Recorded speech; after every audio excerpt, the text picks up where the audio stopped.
Sunil Chhetri has reversed his decision on retirement. Less than a year since he bid farewell to the sport, India's highest goal scorer will make a comeback for the international calendar in March.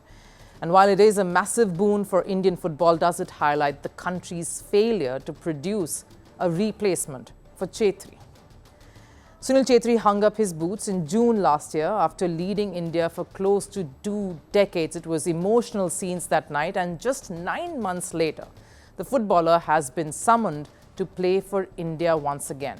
Head coach Manolo Marquez announced his 26-member squad for the international fixtures this month, and Chhetri's name was included. No wonder the internet was abuzz.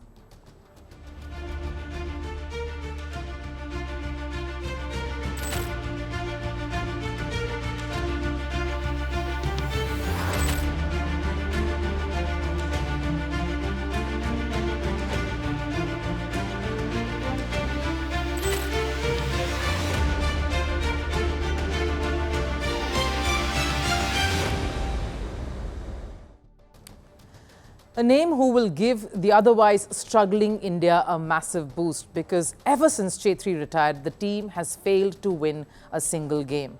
5 matches, no wins, 3 draws. Yes, the fixtures included a very tough one against Qatar, but the other matches were against Syria, Mauritius, Vietnam and Malaysia. And now with the AFC Asian Cup qualification on the line, India clearly needs Chhetri to rescue them all over again. The qualification for the Asian Cup is very crucial for us. Given the importance of the tournament and the matches ahead, I discussed with Sunil Chhetri about making a comeback to strengthen the national team. He agreed, and so we have included him in the squad. Chhetri will be 40 years, 7 months and 16 days old when he makes his comeback after retirement for a fixture against Maldives later this month. And we've seen footballers going strong at 40. Cristiano Ronaldo is a prime example of that. Still one of the best in the world currently. He still has the hunger to keep playing, and especially looking at yet another World Cup. And with Chhetri too, fitness and age has never been an issue. But what this reminds me of is the reason why Chhetri called it quits in the first place, because when the former Indian captain announced his retirement, he said this. The retirement decision was not because of physical aspect. I'm still fit, running, chasing, defending. The hard work is not difficult. The reason is to do with the mental aspect. And Chhetri is right. He's still performing for his club Bengaluru. He has scored 12 goals and assisted twice in 23 matches. He has been their highest scorer this particular season. So it's not a question about Chhetri's skill or his intent, but how can we ignore the bigger concern here? Where does India stand without someone like Chhetri? Without his experience, his skill, his exuberant presence? The country and the player both had made a decision to part ways, move on to the next chapter. But clearly that didn't last too long. How much time now until they find their feet again? Now, I understand the axe is hanging over head coach Manolo Marquez. Even though he's just taken charge, it's not been too long, and India hasn't won a single game under his 4-match tenure. That's the point. So qualifying for AFC Asian Cup is crucial, a tournament that India has been a part of in the past 2 editions. Miss here, and that could mean a huge setback for Indian football and the management, everyone in charge. But what this decision to bring back Chhetri has done is halted India's rise once again. For how long can Chhetri be the answer to every problem? Another year, 2, but what after that? Who after that?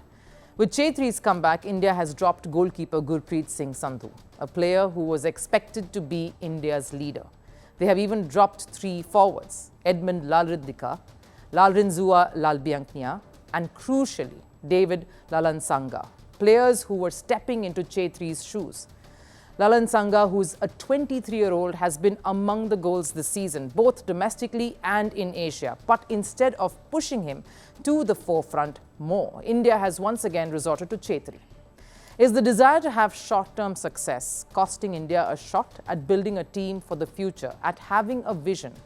Now, living in nostalgia and in the past is always comforting, but that cannot guarantee success and a future that only works on proper planning and execution. And that's the torturous cycle that Indian football seems to find itself in.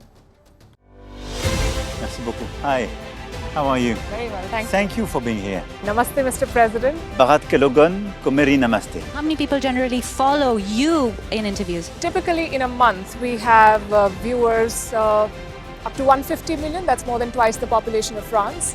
And in the last 2 years, we had 3 billion viewers. So I say, Laurent, this is your chance to be famous. You're on first post. One word to describe your equation with Prime Minister Modi. Amitié. As India and France work together, are you creating a new era of non-alignment in the technology space? India is a training superpower. 1 million engineers a year, more than all of Europe and the US combined. So we have that partnership. We have a partnership on the environment and the economy. We also have civilian nuclear programs, and that is something we've developed far beyond the France-India relationship. So we want to work together on AI.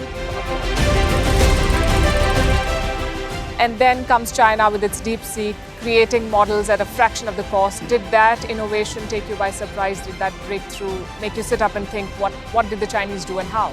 But what did DeepSeek do? They took everything that was already available from the last AI model, and then they recalibrated it. So are you going to ban Chinese AI in France? So we don't have this American approach of banning tech because of where it comes from.